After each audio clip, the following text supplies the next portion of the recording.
Your light breaks through our deepest fear. You make the broken heart rejoice.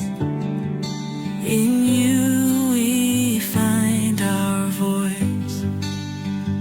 We lift you high above the skies. With every breath our praises rise. Your love, it never fades away. We worship you both night and day.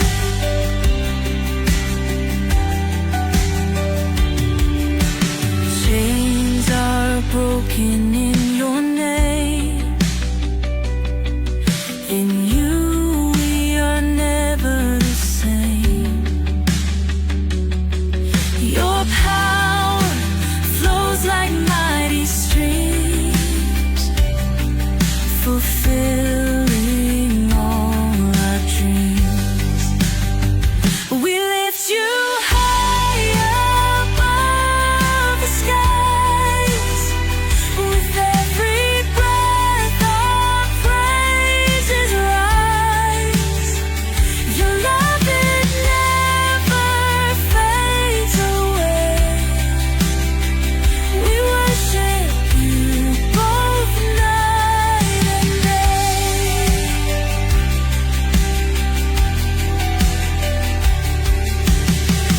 Your name is power, life, and peace. By your word our fears release. You are the hope that fills our soul. In you we find our goal. We lift you high above the skies. With every breath our praises rise. Your love, it never fades away. We worship you both night and day.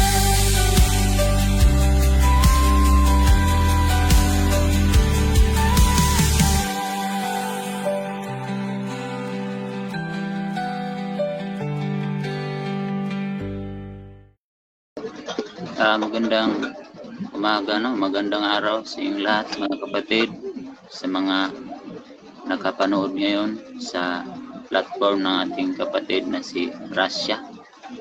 So, pag-uusapan po natin ngayon dito, mga kapatid, itong tungkol sa pakahulugan ng malalim na pakahulugan ng pagka-Diyos ng ating Panginoong Jesucristo. So, ito mga kapatid, halos pabalik-balik ng topic na ito, usapin na ito patungkol sa pagka-Diyos ni Jesucristo. Kasi mga kapatid, ang iba kasi ayaw paniwalaan ang pagka-Diyos ng ating Panginoong Jesucristo kasi nakabase lang sila sa sitas na pabor sa kanilang yung stand nila ba na si Kristo tao lang. Pero napansin ko kasi yung sitas din na gagamitin naming mga naniniwala na ang Panginoong Jesucristo ay Diyos, hindi nila binabasa yun. Di ba mga kapatid? Na ano nyo na ba yan? Napansin nyo na ba yan? Halimbawa, sabi dito sa unang Juan 5:20, sabi ng ating apostol na si Apostol Juan,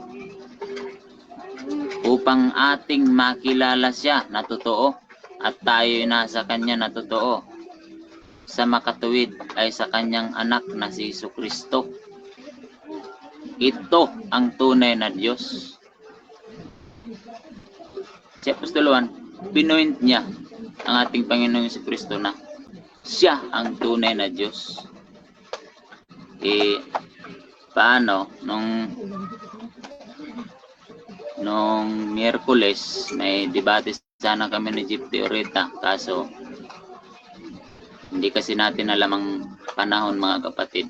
Sabi nga sa Santiago, loobin ng Diyos. Kasi hindi natin alam kung ano mangyayari bukas. Kaya, nung tumawag siya, nung time na namin, alauna yon, nasa biyahe pa ako. May gawain din po kasi kami. Ay, may inatinan akong convention. Inimbita ako ng isang obispo din sa Tagum, sa Grace of Faith, kay Pastor Nonoy Meras. Magandang araw sa iyo, Pastor. Bishop, kung nanonood ka ngayon. So, si Gypty po, sabi ko sa kanya, ang aming pag-uusapan doon na ilan ang persona ng Diyos? Isa o marami? Isa lang o marami? Persona ng Diyos. Yun yata. Nakalimutan mo. Pero si Gypty, hindi na raw siya mag-reschedule. So, hindi na siya lalaban, mga kapatid. So, sayang yung 4 lang sana na sitas na pinagandaan ko sa kanya. Din yung iba is toppings na lang yun. So, sige mga kapatid, sisimulan ko na ito. Ito mga kapatid, madalas na nating narinig. Sabi sa Juan 17:5, at ngayon, Ama, sabi ng ating Panginoong Jesucristo, luwalhatiin mo ako sa iyo rin ng kalwalhatiang aking tinamo sa iyo, bago pa ang sanglibutan ay naging gayon. Ang Panginoong Jesucristo, mga kapatid, gaya sinabing, siya'y naparitong nasa laman sa unang Juan 4:2. Siya'y naparitong nasa laman. Meaning, kapatid, naparito siya, hindi pa ginawa ang mundo. May tinamo na siya, kalwalhatian sa kanyang Ama. Mga kapatid, ganito yan. Kung nakarinig na kayo ng reincarnation, mga kapatid, parang ganun yung ganun yung sistema o konsepto ng ating Panginoong Jesucristo, na siya, sabi sa Pilipos 2:6, na siya bagamang nasaan yung Diyos, hindi niya inaring panangnan na maging ang pagkapantay niya sa Diyos, hinubad niya. Hindi siya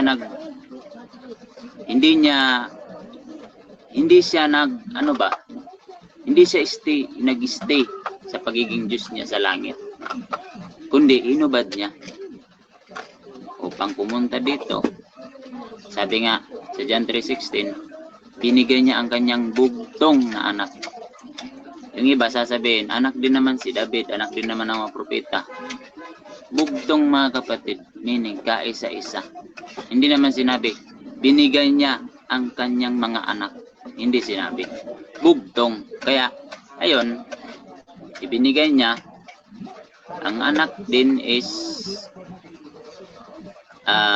sumunod lang sa kagustuhan ng Ama, ang ating Panginoong Jesucristo. Kaya yung iba, sasabihin, si Kristo ba tunay na Diyos? Kasi gusto nila, hindi kasi nila naiintindihan yung hypostatic union ba? Kang Kristo yon. Pero sa Ama, sa kanilang dalawa, yung pagka-hypostatic union, mga kapatid, parang mag-ama. Sa atin, ako may anak ako. Individual kami. Pero isa lang kami. Sa dugo ko yun, dumadalo. Parang ganito. Ang anak ng tao, tao. Ang anak ng hayop, hayop. Ang anak ng insekto, insekto rin. Pag anak ng Diyos, kapatid, hindi mo pwedeng sasabihin tao. Pag anak ng Diyos, Diyos yun. Kaya hindi nila pinapaniwala ang Diyos si Kristo, mga kapatid, kasi nagkatawang tao. At saka hindi pinapatunayan ng Panginoong si Kristo na siya ay Diyos. Hindi niya mission yun na pagdating niya dito sa lupa sasabihin, ako'y Diyos. sumamba kayong lahat. Sa katunayan nga, sinabi nga niya sa Juan 14, magsisampalataya kayo sa Diyos, magsisampalataya rin naman kayo sa akin.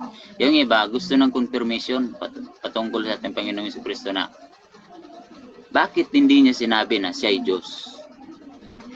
Sasabihin ba niya yon? Hindi. Kasi sabi niya, kung ako nagpapatuo sa aking sarili, wala sa akin ang katotohanan. Ang Diyos ang magpapatuo. Bakit? Sabi niya sa Hebreo 1:8. Sabi ng Ama, ganito, babasahin ko muna kapatid ha. Hindi kasi ito eh. Sabi, ngunit tungkol sa anak ay sinabi, ang iyong luklukan o Diyos ay magpakailanman at ang sitro ng katwiran ay siyang sitro ng iyong kaharian. Ang Ama tungkol sa kanyang anak ay sinabi. Yun, mga kapatid. Yun ang nagpatotoo ang Ama. Kasi mayroong mga sitas din sa Biblia na kung iintindihan natin, minsan sinabi ng Panginoong Jesucristo na siya ay Diyos eh. Minsan niyang sinabi sa Mateo 4:7. Sinabi sa kanya ni Jesus, nasusulat din naman, huwag mong tutuksohin ang Panginoon mong Diyos. Sabi nila, kumot lang si Jesus dyan sa kasulatan. Kasi Kristo, wala ba siya sa kasulatan? Sino yung tinukso? Si Kristo. Sino yung nagsabing wag mong tuksohin? Ang Panginoong Jesucristo. Kaya nga sinabi niya, wag mong tuksohin ang Panginoon mong Diyos. Siya ang ibig niyang sabihin. Inangkin niya pala dito sa Matthew 4:7. Inangkin niya na siya pala ay Diyos na tinukso ni Satanas. Babasahin ko ha. Sa 6 tayo. At sa kanya'y sinabi, kung ikaw ay anak ng Diyos, sabi ng Satanas, ay magpatihulog ka, sapagkat nasusulat, siya'y magbibilin sa kanyang mga anghel tungkol sa iyo. Yung nasa Salmo 23. At aalalayan ka ng kanyang mga kamay, baka matisod ka ng iyong paa sa isang bato. Sinabi sa kanya ni Jesus, ayan, nasusulat din naman, huwag mong tutuksohin ang Panginoon mong Diyos. So, dito mga kapatid, parang ipinaalala niya kay Satanas. Kasi kapatid, itong si Satanas, akala niya kasi malilin lang niya yung katawan.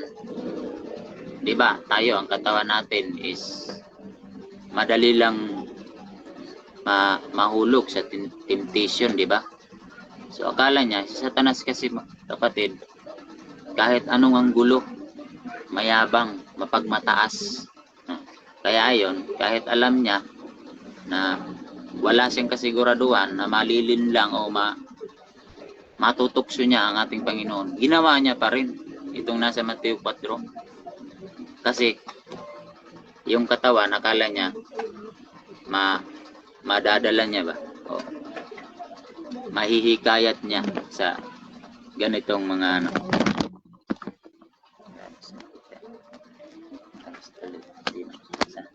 ito lang kapatid ha.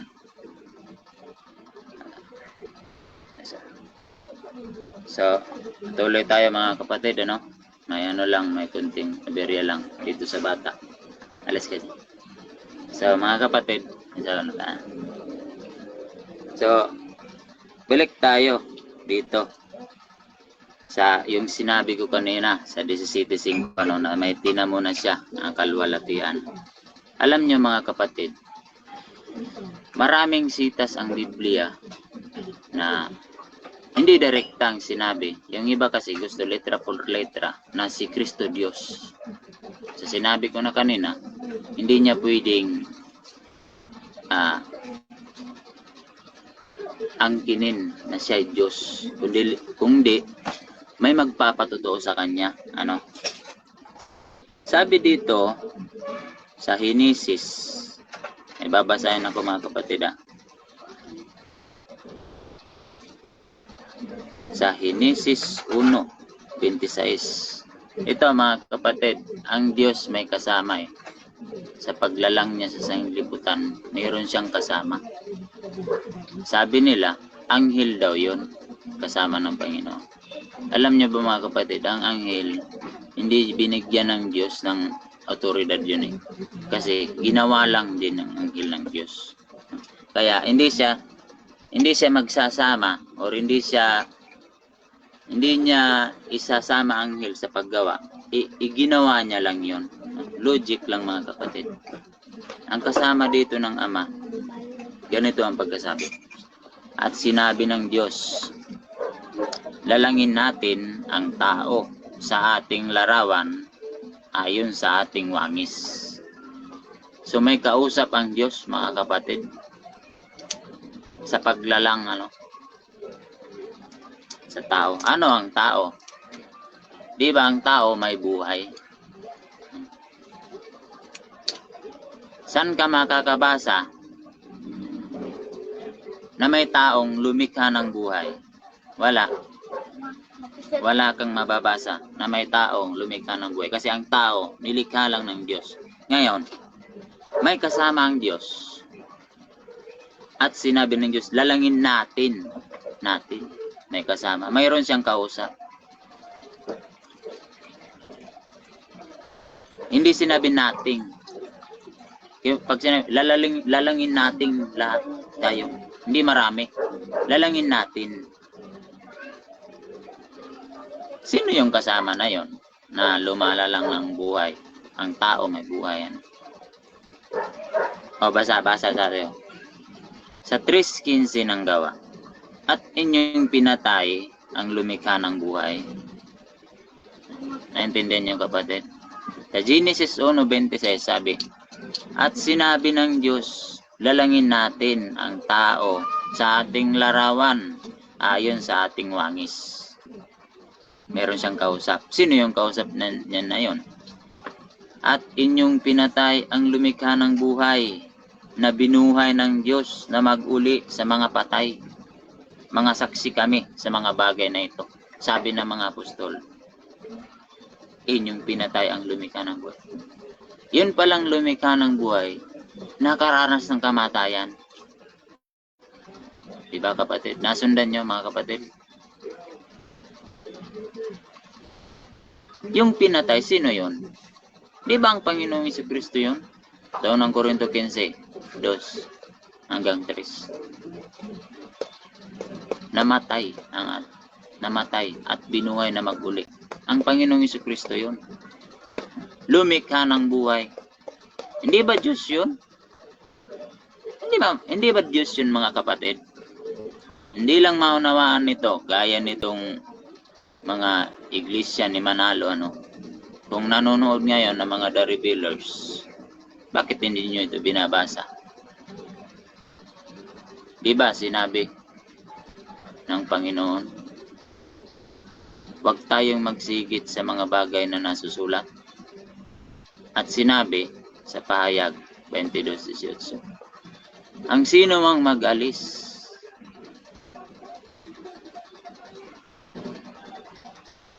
sa mga bagay ng aklat na ito. Ganito ang sinabi.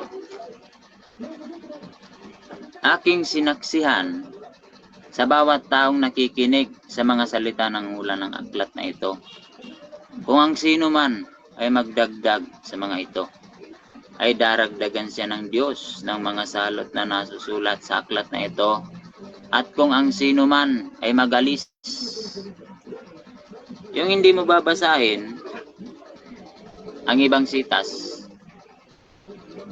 direktang pagkasabi ko, inalis nyo yun eh. Tapos hindi nyo ito nakita. Ito yung sinabi ko mga kapatid, na malalim na pakahulugan. Although yung iba dito, alam na ito. Pero mas maraming ayaw tanggapin. Mas marami pa rin hindi nakarinig dito, mga kapatid. Babalikan natin sa mga bago lang nakakinig. At sinabi ng Diyos, lalangin natin ang tao sa ating larawan ayon sa ating wangis. Ang nilalang ng Diyos na meron siyang kasama sa paglalang. Ang nilalang nila, ang tao. Ang tao may buhay. Kasama niya ang lumalang. Sabi sa Gawa 3:15, ito at inyong pinatay ang lumikha ng buhay na binuhay ng Diyos na maguli sa mga patay. Si Kristo ito.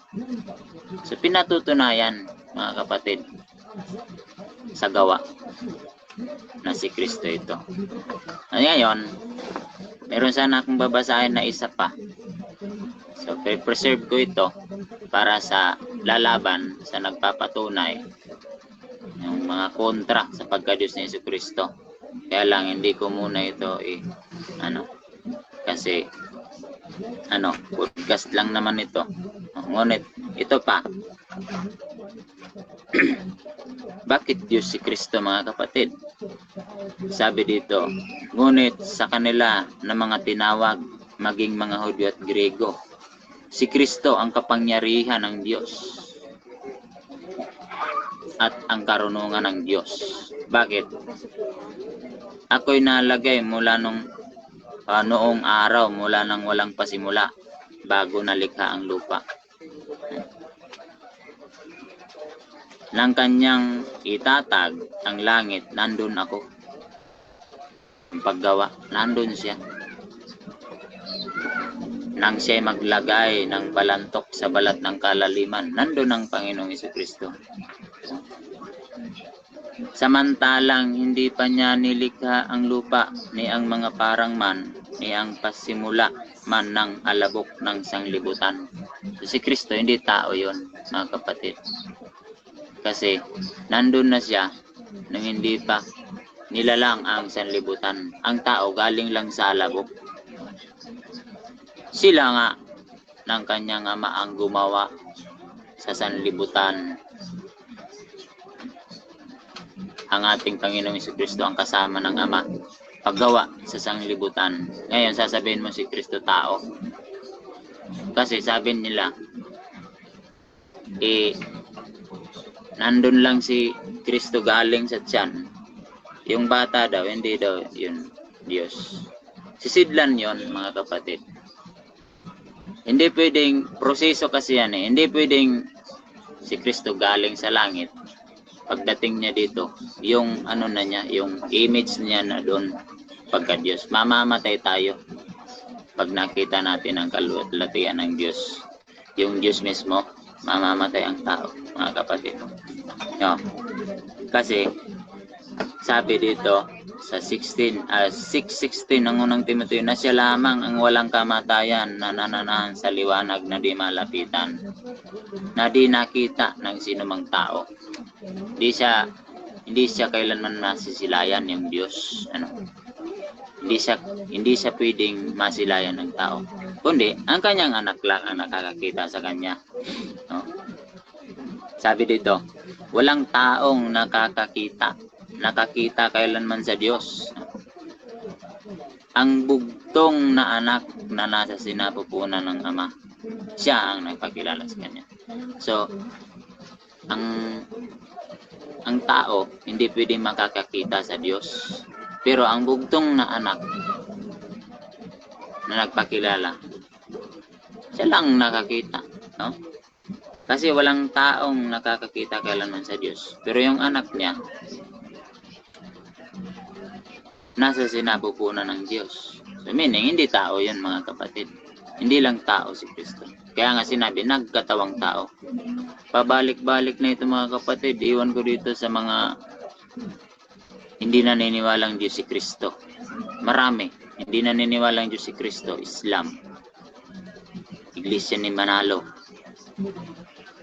Yung Kang Jeep Teorita, yung Prophetic Advent Ministry. Diyan pa lang mali na, Prophetic Advent Ministry. Pinaghalo-halo ang gulo.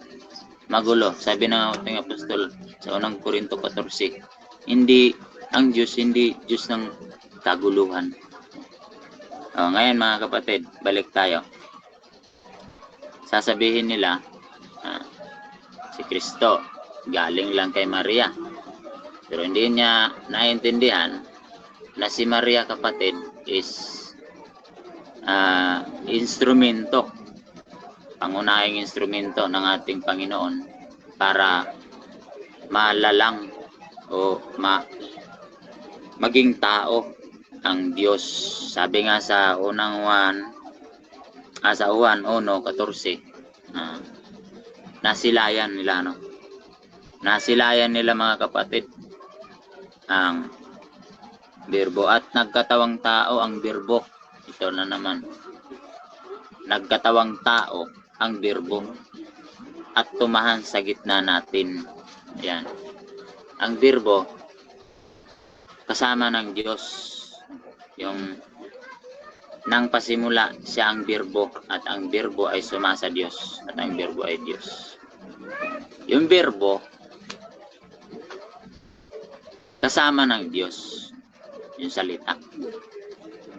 Si Kristo yon, ang salita. Dito meron pa.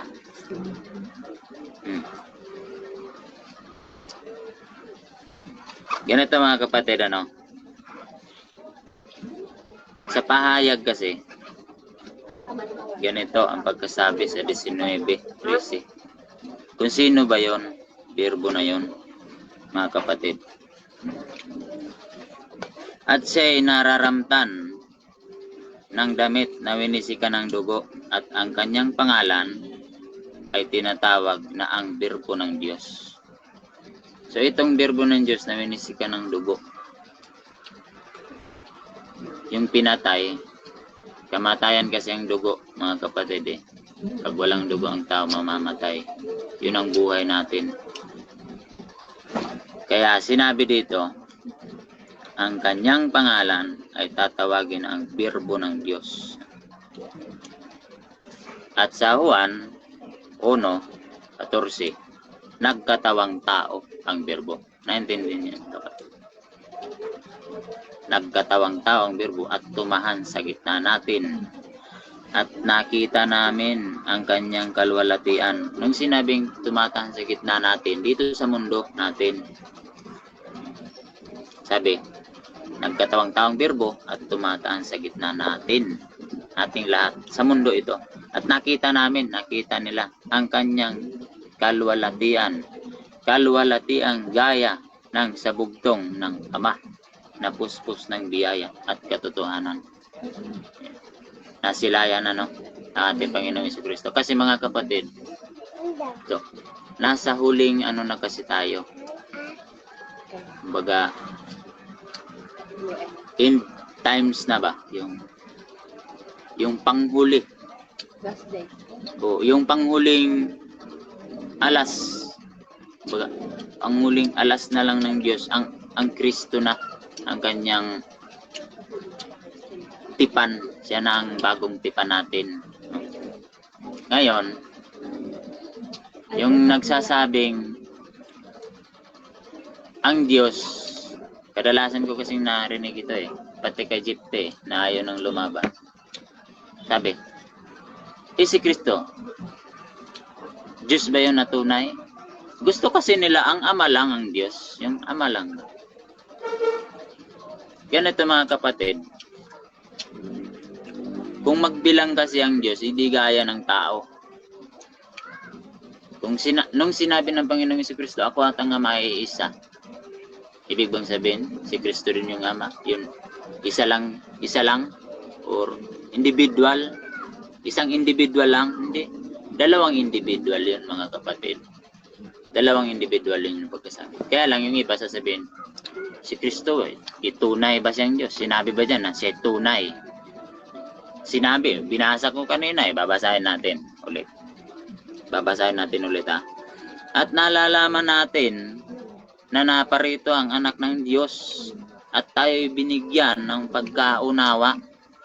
So, kami lang ang binigyan ng pagkaunawa nito, yung naniniwala na Diyos si Kristo, upang ating makilala siya na totoo.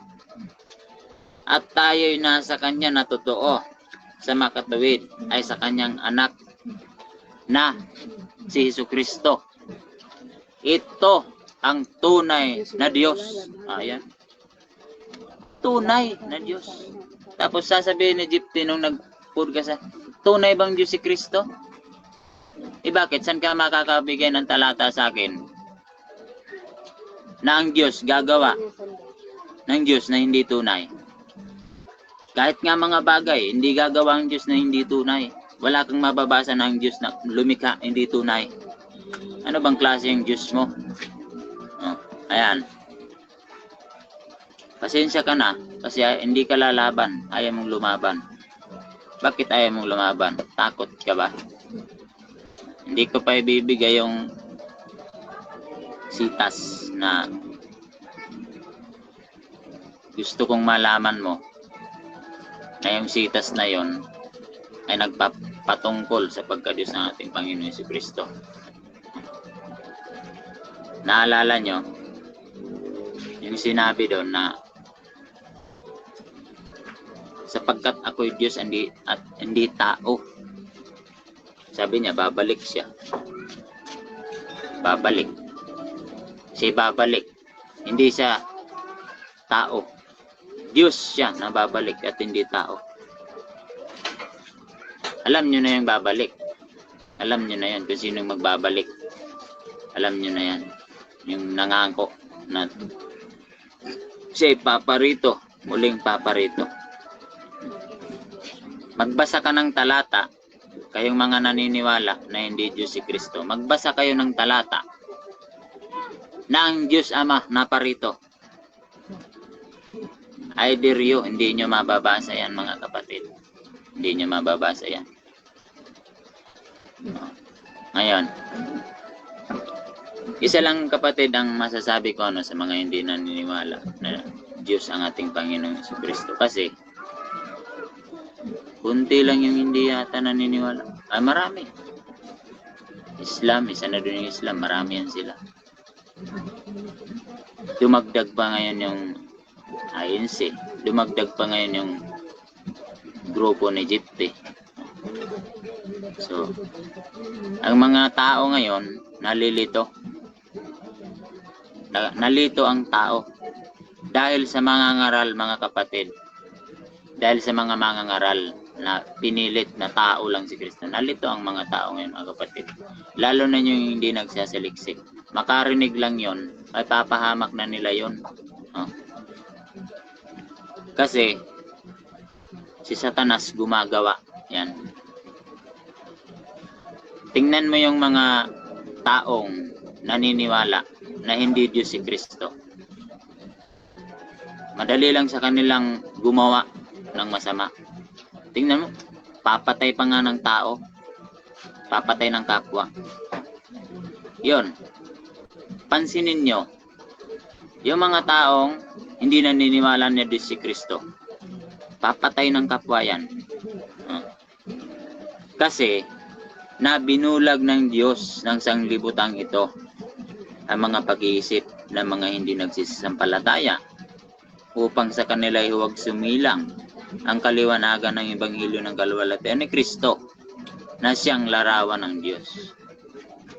Sabi nila, tayo rin naman larawan. Pero si Kristo iba. Larawan nga siya ng Diyos. Nasa sinapupunan nga siya. Kaya nung ipinanganak siya, kasama siya ng Diyos, doon nila lang yung buhay. Sa Genesis, may kasama ang Diyos. Ngayon, hindi nila masagot kung sino yung kasama ng Diyos. Anghel daw. Wala kang mababasang anghel yung kasama ng Diyos. Kasi sa Hebreo 1, walang anghel na binigyan ng kapamahalaan sa langit.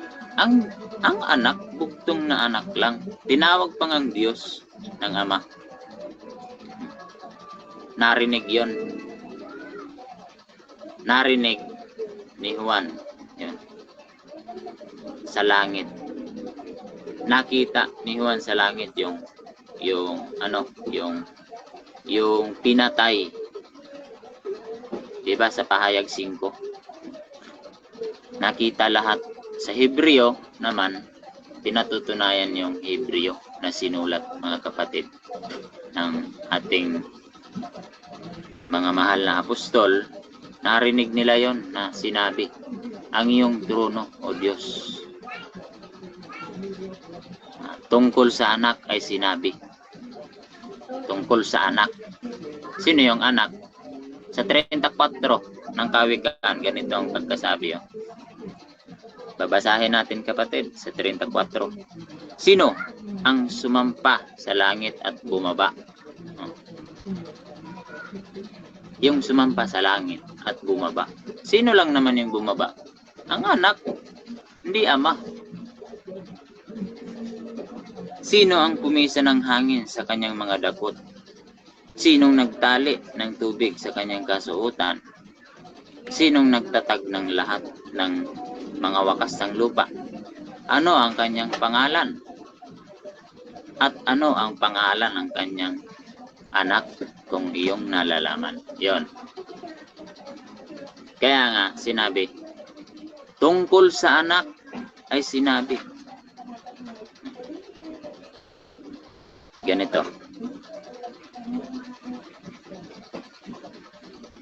Ngunit tungkol sa anak ay sinasabi ang inyong luklukan, O Diyos. Sinong sinabihan? Anak. Ano yung anak? May luklukan. Ano yung luklukan? Trono. Oh. Ang iyong luklukan, O Diyos, ay magpakailanman. Trono. Basahin natin. Kung saan siya ngayon. Oh. Kung saan. Saang luklukan siya ngayon ang ating Panginoong Jesucristo. Kung kayo nga'y muling binuhay, nakalakip ni Kristo, ay hanapin ninyo ang mga bagay na nangasa itaas na kinaroroonan ni Kristo na nakaupo sa kanan ng Diyos. Yun. Diba? Nasundan niyo mga kapatid? Sa Kawikaan 34. Babalikin ko. Sino ang sumampa sa langit at bumaba? Sino ang pumisa ng hangin sa kanyang mga dakot? Sinong nagtali ng tubig sa kanyang kasuotan? Sinong nagtatag ng lahat ng mga wakas ng lupa? Ano ang kanyang pangalan? Ang Diyos ito. Siya lahat nagtatag. Pero may kasama, sabi, ano ang kanyang pangalan at ano ang pangalan ng kanyang anak? So yung Diyos natin mga kapatid, mag-ama yon, mag-ama. Meron siyang anak. Yung iba, paano yung espiritu? Iba yung espiritu mga kapatid. Iba rin yun. Iba yun. So next topic ko na lang yun ano, mga kapatid. Kasi wala tayong mababasang yun kasi yung panay pintas. Alam niyo mga kapatid, magkaiba lang kasi tayo ng hinahawakan. Pinipintas nila Trinity, tatlong Diyos. Mababasa rin naman yung Espiritu. Diyos eh. Mababasa rin yun, babasahin natin. Ganito ang pagkasabi. Ang Diyos ay Espiritu. At ang mga sa Kanya'y nagsisamba ay kinakailangang magsisamba sa Espiritu at sa katotohanan. So, yung Espiritu kapatid, Diyos din yan. Diyos din yung Espiritu. Kasi, sabi dito, ang Diyos ay Espiritu. Ayan. Babasa tayo. Kung nasaan ngayon ang Espiritu na yon. Kung nasaan ang Diyos na Espiritu ngayon. Ito. At ako'y dadalangin sa Ama. At kayo'y bibigyan niya ng ibang mga aliw upang siyang sumainyo magpakailanman. Sa makatuwid bagay ang Espiritu ng katotohanan at hindi matanggap ng sanglibutan sapagkat hindi nito siya makikita. Hindi nakikita. Ni nakikilala man siya. Siya'y nakikilala ninyo sapagkat siya'y tumatahan sa inyo at sa inyo. O yun, Diyos din yun, ng Espiritu. Pero ang tema kasi natin ngayon, ang malalim na pakahulugan ng pagka-Diyos ng Panginoon Jesucristo. Sana, naano nyo yun kapatid, na sundan nyo yung binibigay ko na sitas. Kasi mga kapatid, yung mga hindi naniniwalang Diyos si Kristo, masama yun. Mga masasamang tao. Sinabi ko na kanina yung mga taong hindi naniniwalang Diyos si Kristo, papatay ng kapwa yun. Papatay talaga yun. Pwede sa kanila pumatay ng kapwa. Kasi hindi Diyos si Kristo Hindi naghari ang pagka-Diyos ng ating Panginoon si Kristo. Nung naparito ang Panginoon si Kristo, hindi siya naghasik ng lagim. Hindi siya naghasik ng lagim. Kasi pag hindi kayo naniniwala na Diyos ang ating Panginoon si Kristo, kayo yung sinabihan na Daniel. Sabi ni Daniel sa 12:10, marami ang magpapakalinis at magpapakaputi at magpapakadalisay. Ngunit ang masama ay gagawa na may kasamaan at wala sa masama na makakaunawa. Ngunit silang pantas ay mga kakaunawa. Kami lang ang pantas. Yung masama, hindi makakaunawa nyo. Hindi kilala si Kristo. Hindi nila kilala ang Panginoong si Kristo na naparito. Hindi nila kilala ang ating Panginoong si Kristo na naparito. Kasi, ang point ko dito talaga kapatid, yung nasa Henesis, yung sinabi, lalangin natin ang tao ayon sa ating larawan, ayon sa ating wangis, may kasamang Diyos. So, ang nagpatunay dito sa Gawa 3:15, ito yung pinagnilay-nilayan ko kapatid, yung kung sa Bisaya pa, sige na ako huna-hunaon ba? Na, oo nga no. At inyong pinatay ang lumikha ng buhay. Ito, kapatid. Si Kristo palal, tagalikha rin ng buhay. Bakit? Siya mismo, may ano siya may salita siya Sinabi sa kanya ni Jesus, ako ang daan, at ang katotohanan, at ang buhay. Hindi nyo ba naiintindihan yan, kapatid? Siya ang buhay. Siya ang lumikha. Sa kanya tayo, sa kanya nakabitin yung buhay natin. Sa kanya nakabase yung buhay natin. Kaya bakit sasabihin mong Diyos, tao lang, mga kapatid? Walang taong makakalikha ng buhay. Wala, kapatid, wala. Makinig kayo mga kapatid, Ako, naiiyak ako minsan. Kasi, marami talagang mga tao, kapatid, ayaw paniwala ang Diyos ang ating Panginoong Jesucristo. Sasabihin, ginawa lang daw ng Panginoon itong Kristo. Mga pagkapatid, yung pagkasabi doon, yung stand ni, hindi niya naiintindihan yung stand ni Jepte. Pakatalastasin nga ninyo, Israel, na itong Kristo, ginawa ng Diyos na Panginoon. Panginoon lang. Iba yung Panginoon daw. Hindi kapatid. Sitwasyon yun Sa sitwasyon yun Nasa ministeryo ang ating Panginoong Jesucristo noon. Sinabi yun sa Gawa. Nasa ministeryo sa dito. Kaya, sinabi, ginawa. Sabi ng mga apostol, ginawa ng Diyos na Panginoon itong si Kristo. Nasa ministeryo siya.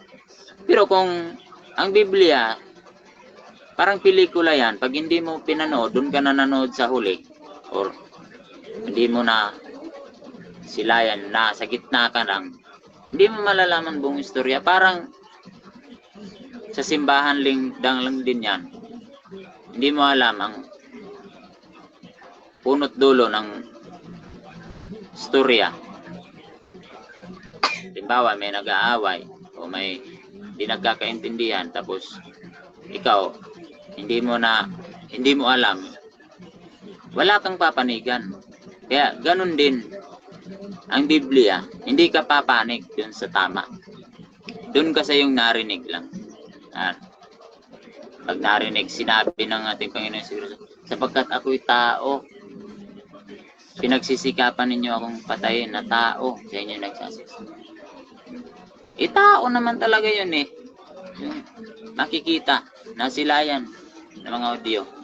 Pilit patayin ng mga audio, gustong patayin ng mga audio. Kasi nakita nila yung nagsalita nga sa kanila, tao yun eh. Yung nagdebate sila Rashid at saka si Jared, sabi ni Rashid, yung taong naglalakad sa Palestine, tao ito. Si Jared naman sumagot, tao. Dapat ay sinagot, nagkatawang tao. Naglakad yung nagkatawang tao ng Diyos. Naglakad, kumakain. Sisidlan sa Colosas 2:9.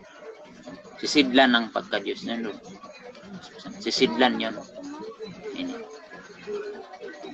Kung naiintindihan nyo lang, hypostatic yun ang ating Panginoong Jesucristo. Bagaman, mayroon siyang anyong Diyos doon. Mayroon ding anyong tao, kumakain, uminom, napapagod na, uhaw yun. Nakaranas, tinuli nga. Pero, yung panaytuyan nyo dyan, tinutuyan yung pagkatao. Pero yung pagka-Diyos ng Panginoong Jesucristo, hindi nyo alam. Kaya panay kayo yan. Meron bang Diyos na kumakain? Meron bang Diyos umiiyak? Yung tinutuyan nila, yung katawang tao ng Kristo. Pasalamat tayo, naparito ang anak ng Diyos. Pasalamat tayo, nasilayan ng mga apostol. May sinulat ang mga apostol. Kasi kung walang sinulat ang mga apostol, tayo. Wala na tayong pag-asa. Kaya sina-challenge ko, yung mga, ngayon, kung may nanonood, sige. Ito, mga kapatid, kung may nanonood ngayon, na sa kanila tao lang si Kristo, hindi Diyos, magpa-schedule kayo. Kasi yung ni Jeep Derrida, yun yung yun yung gagamitin ko na lang sa inyo, mga kapatid. Awat tulong ng Diyos naman. Hindi kayo mananaig dito. Kasi maraming mababasa ng Diyos si Kristo. Marami kaming naniniwala Diyos si Kristo. Katoliko, Sabadista, Mormon, ito yung mga ibang born again, lahat, marami. Dito sa Pilipinas, 4 na uri lang yung kilala kong hindi naniniwala yung Diyos si Kristo. Yung Jehovah, yung kay Egypte, yung Prophetic Advent Ministry, Iglesia ni Manalo, at saka yung Islam. 4 yung alam ko dito, hindi naniniwala Diyos si Kristo. Hindi.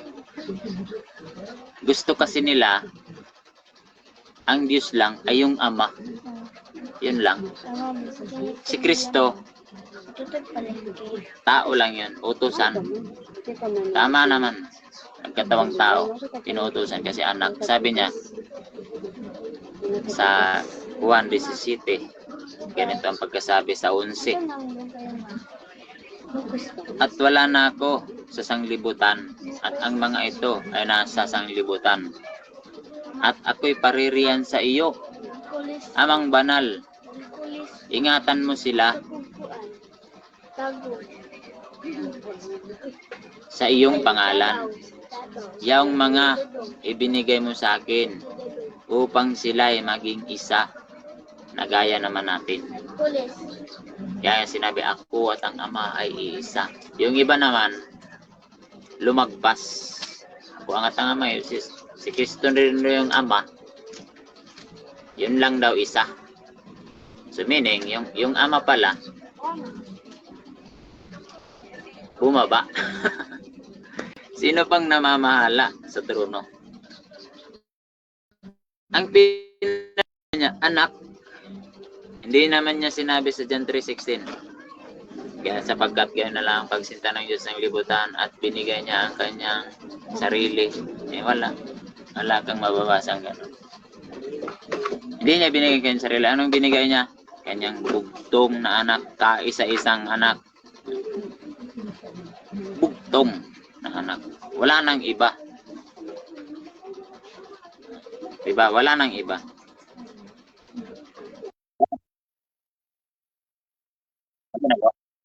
Oo, ano muna tayo bro? Meron kasing mga tanong dito, baka gusto mong sagutin. Hallelujah. Okay, so sa mga natitirang time, meron na lang tayong 10 minutes. Dito tayo sa question bro. Question dito, galing kay Altea. Sabi niya, kung si Jesus ay Diyos, bakit sinabi niya na mas dakila ang Ama kaysa sa akin doon sa Juan 14:28? Ganito mga kapatid, ano? Yung talata kasi sa 1:14-28, sabi niya, babasahin natin. Sapagkat ang Ama ay lalong dakila kaysa akin.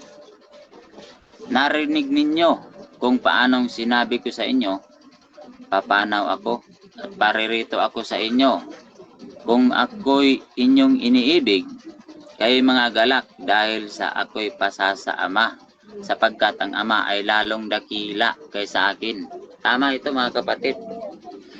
Ang Ama ay lalong dakila sa akin, pero isipin natin na ang Diyos at ang Panginoong Jesucristo magkapantay.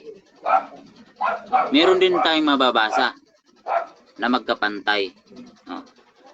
Tingnan natin ha. Ito. Sabi, ngunit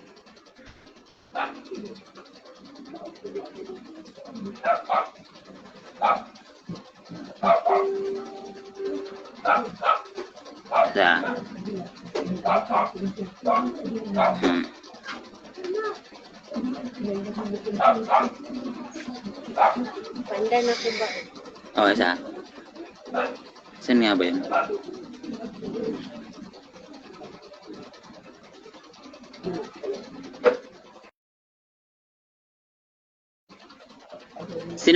Sinabi kapatid, ano, doon sa nakasulat, nakapantay siya ng Diyos, mga kapatid. Hinubad niya yun eh. Kaya naging dakila, parang ganito yun, no? Ang Ama ay lalong dakila sa anak, mga kapatid. So, hindi porke sinabi na mas lalong dakila ang Ama kaysa akin, hindi na sa Diyos. Hindi. Kaya nga, sinabi ko kanina sa Genesis, sabay silang lumalang eh. May kasama ang Diyos sa paglalang. Ano? At ang lumalang na yon, namatay yung isa.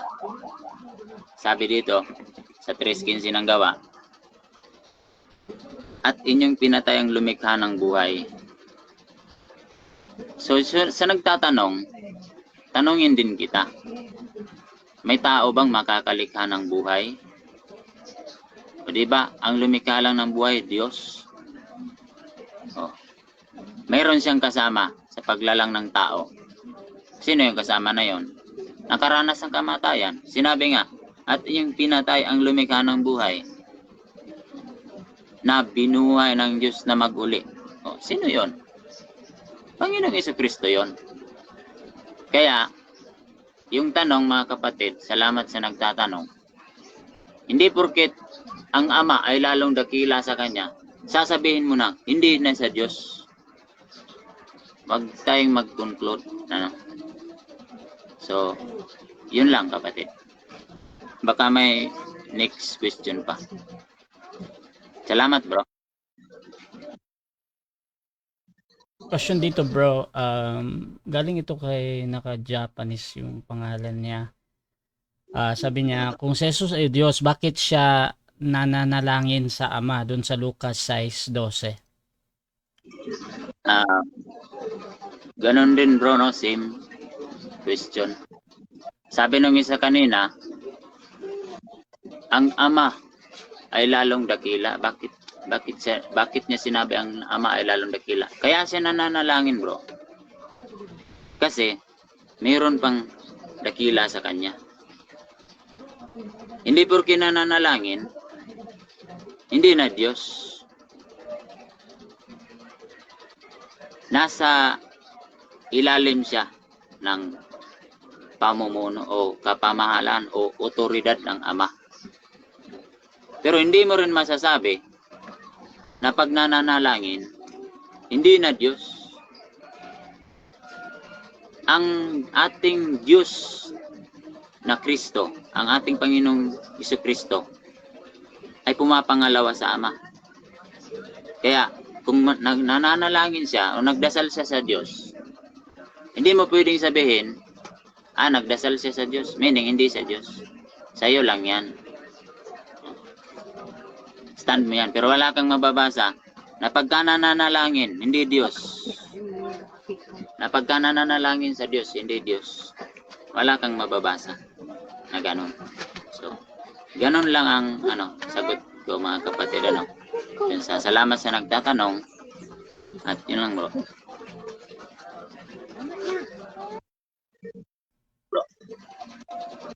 Okay, question dito, bro.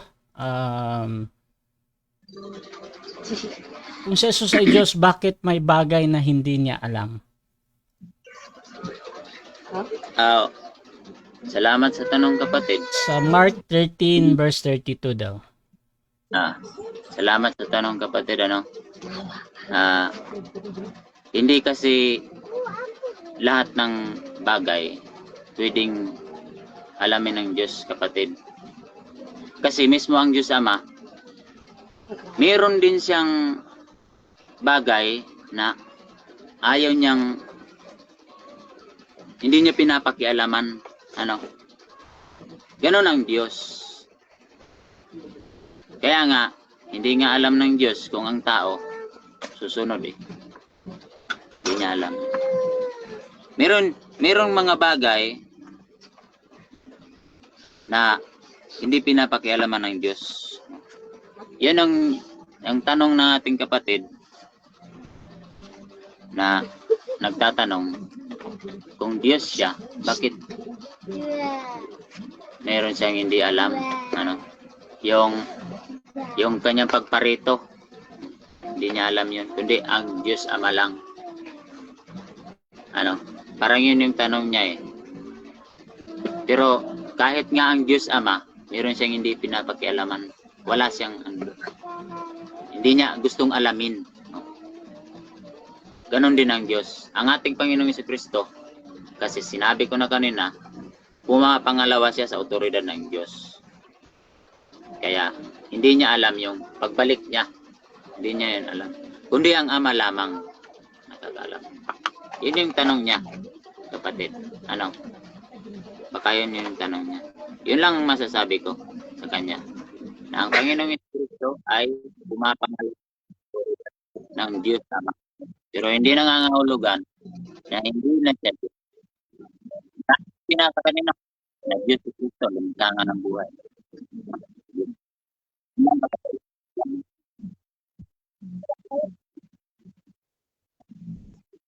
Okay. Dito tayo, bro, sa comment ni Alessandro Marcelo. Sabi niya, walang kwenta yung turo mo. Ganito, kapatid.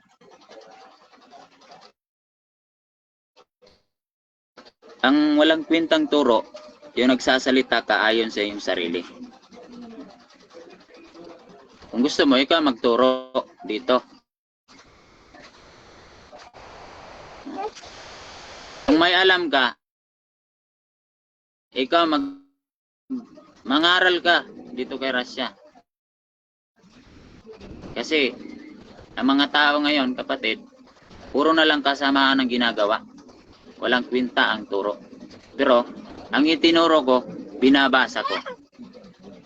Pero siya, ikaw ang tumayo dito. Magturo ka nga, kapatid, yung nag-comment. Kasi puro kasamaan ang mga tao ngayon eh. Sabi nga, doon sa 12 ng Daniel, wala sa masama ang makakaunawa. Kaya siguro niya nasabi, dahil hindi siya nakakaunawa. Masama yung tao na yan, yung nagtatanong, na walang kwenta daw ang turo. Masama ka kapatid, magbago ka hanggang maibuhay ka pa. Okay. So, siguro last final conclusion sa topic mo, bro. Yes, bro. Ganito, bro. Sabi ng ating Panginoong Jesucristo, ang sabi niya, isa lang ang maiiwan kong kapatid, sangsitas yung sinabi ng ating Panginoon Jesucristo na manatili lang tayo, mga kapatid, sa ating pananampalataya. Sa Juan 15:5, tayo manatili sapagkat ang ating Panginoong Jesucristo, Diyos siya na nagkatawang tao para sa atin. Siya ay nasilayan ng ating mga apostol, sabi sa 1:14 ng Juan. At panindigan natin yun. Pag-aralan natin. Yung mga iba kasi, kaya yun yung palaging nasa isip nila, yung tao lang si Kristo. Hindi kasi sila nag-aaral eh. Panay pakinig lang sila. Yung iba naman, kahit na depender na, hinahawakan lang nila yung sitas na hindi nila alam ang pagkahulugan. Pero yung mga sitas na ang pagkahulugan tungkol sa pagka-Diyos ng ating Panginoong Jesucristo, hindi nila babasahin yun kasi mahahalata at babalik sa kanila yung kanilang tindig na yun pala mali ang pagkaunawa na tao lang sa iyo si Kristo. Mali yun, mali. Mali yun kapatid. Kaya sa panahon natin ngayon, marami nang nagsisilitawang mga bulaang propeta. Ang ituturo, ang pinakaaral nila, ang turo lang ng tao. Hindi yung turo ng Diyos na nasa Biblia. Kilalanan natin na mga sinulat ng mga apostol na pawang utos ng Diyos. Na kapatid, wag nating kilalanin ang turo ng mga tao na nagtuturong tao lang si Kristo. Wag nating kilalanin yun. Marami tayong mababasa, kapatid. Paboran natin yung nagsabing Diyos si Kristo. Pakinggan natin ang kanyang mga salita. Kung talaga bang ito'y may pruweba. Pakinggan din natin yung nagsasalita na tao lang si Kristo. Kasi pag kinumpirma yan ganito, yung isa nagbabasa, tao lang si Kristo. Yung isa nagbabasa, may mababasa siya, si Kristo, nag-exist. Hindi pa ginawa ang sanlibutan. Pag kumparahin mo, nananatili lang yung tao lang si Kristo. Diyan lang siya, tao si Kristo. Natural, pinapaniwalaan yun eh. Naging tao yun. Pero, yung existence ng Panginoong si Kristo, hindi pa ginawa ang sanlibutan. Hindi mo ba papaniwalaan yun? Kasama pa nga siya sa paglalang. Kasama siya sa paglalang. Hindi mo papaniwalaan yun? Siya ang dahan at ang buhay. Dahan at ang buhay. Siya ang lumikha ng buhay sa 3:15 ng mga gawa. Kasama siya sa paglikha sa 1:26 ng Henesis. Hindi ba sapat sa inyo yan? Doon lang kayo sa si Kristong tao. Yung sinabi niya sapagkat ako'y tao. Natural tao, nasilayan siya. Kung Diyos siya, Espiritu yung Diyos, hindi siya masisilayan. Kaya niya nasabing tao siya doon. Kasi nasilayan ng mga Hudyo. Natalastas ng mga Hudyo na yung aral niya, parang gigibain yung aral ng Hudyo. Yun ang sinabi. Papatayin nila ang Panginoong Jesucristo. Sabi ng Panginoon si Kristo, pinagsisikapan nyo akong patayin na tao sa inyo yung nagsasaysay. Kasi nasilayan. O yun. Yun yung gawain ng mga papatay sa tao. Kasi tao lang. Kaya sinabi ko kanina, yung mga taong naniniwala na tao lang si Kristo, papatay talaga yun. Papatay yun mga kapatid. At sana, ma-enlightened itong mga ito, mga kapatid. Ako nga, hindi ko masasabing, okay na bro. So mga kapatid, talagang limited yung time natin. So maraming salamat sa lahat ng nanood. At dyan sa mga nag-comment, huwag kayong mahiyang mag-comment pa dyan doon sa mag-view nito, magre-replay nito mga kapatid. So gusto nyo magsuri sa pananampalataya na pinaninindigan ng ating speaker, you can follow him mga kapatid dahil meron din siyang mga post sa kanyang Facebook. Please subscribe yung ating YouTube channel, Russia Debates TV, dahil ang podcast na ito ay pupunta doon. At meron ding mga challenge dyan, so willing naman at okay naman si bro speaker. No? So maraming salamat mga kapatid. At this is Admin Russia ng Russia TV and we're out.